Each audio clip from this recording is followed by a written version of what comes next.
Hey, I want this to be a quick unboxing of a Best Buy open box Moto Razr Ultra 2025, of course. Here, this was a bit over $100 off. It was like $1,200 or so, plus taxes. All right, so opening it on up. I mean, this thing just literally like came out a week or so ago.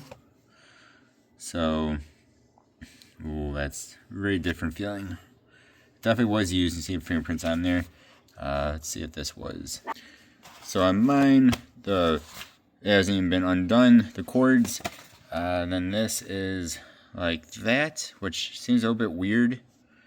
So I feel like that should be on the back of the phone.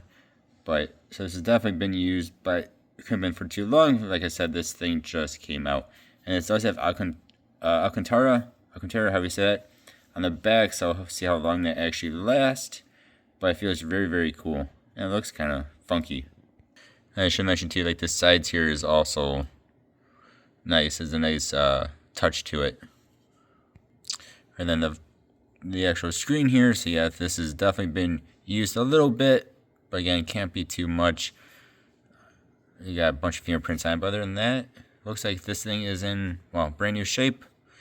It's like it really should be, since it just came out. And the one I have here is the Pantone Scarab color. So it's like a dark green is what I would call that. Again, very cool. Very nice looking. This should be a very nice phone. Again, normally it's $1,300 though, which is a bit insane. This was open box for $1,200, which is still insane.